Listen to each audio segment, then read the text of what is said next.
Hi everyone, so in our lesson today we're going to look at moles. Now not the fluffy type of animals, but moles is how they are in chemistry. So we did look at this in year 10 where your teacher maybe went through about how because atoms and particles are so small that we can't count them individually, so instead we weigh them, and there is 6.02 times 10 to the 23 numbers of atoms in a mole.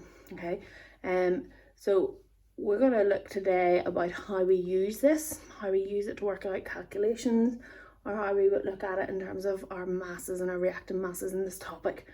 So we'll say, the other thing to remember is that 1 mole equals the relative formula mass of a compound. So that in a compound, so for example, we were doing relative formula mass last week.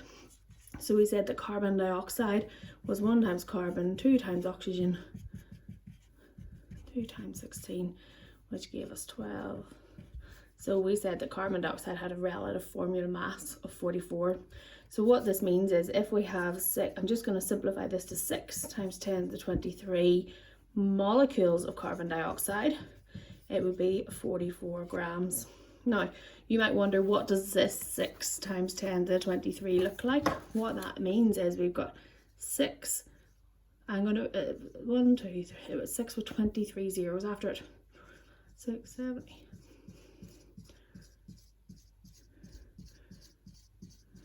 Hopefully I've counted that right. And then we have our commas.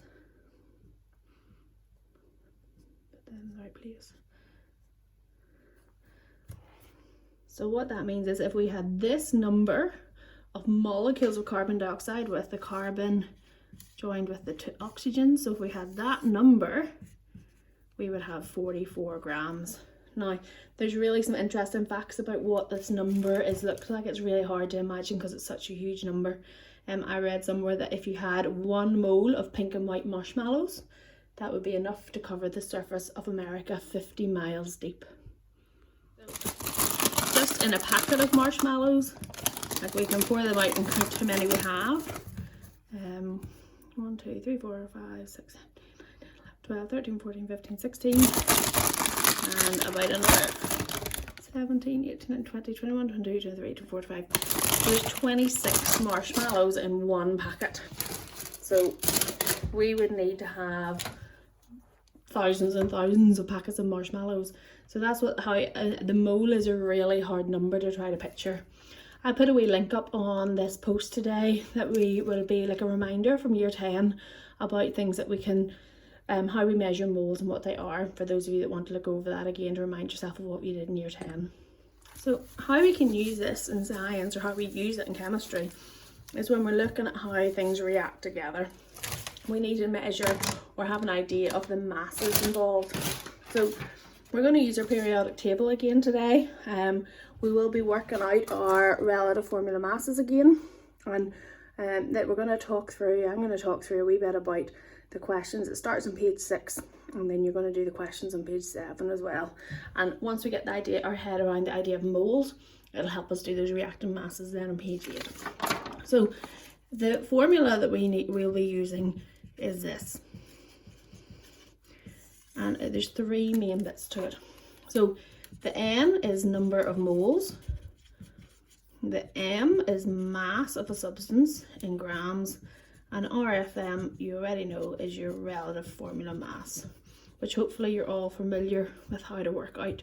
If you're not, have we look back at last week's work. Okay, so the other thing to make sure that you can understand how to do is if you need to rearrange this formula. So hopefully you've done this in maths and you will be able to rearrange it to find both of these. If you need help with rearranging it, will you send me a wee email or a message and I will help you to rearrange it, or talk you through how to rearrange it. But hopefully you'll be able to take this one formula and make these other 2 out of it. Now, you might have noticed when I was doing that, it took me a wee minute pause for this one because I only remember this one formula. I don't remember these other 2, but because I remember this one, I can work out the other 2. So if we have, for example, a compound, and let's go with calcium chloride. This is one of the ones we worked out the RFM for last week, and the RFM for this one is 111.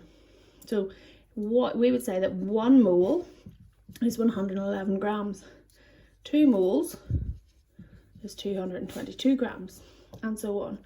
But if we want to know how many moles there is, and let's just pick a number in 42 grams, we would use the formula N equals mass divided by RFM. So we would say number of moles equals the mass, which is 42, divided by the RFM, which is 111. And we would use our calculator, so 42 divided by 111 would give me 0.378. So that's the number of moles that there is. Okay, so we should be able to, what you're going to do today is you're going to use each of these 3 equations, look at the questions in your booklet and see if you can work them out. I'm also going to post you some questions, that like an assignment that I'll mark this week that has questions related to these 3 equations on it.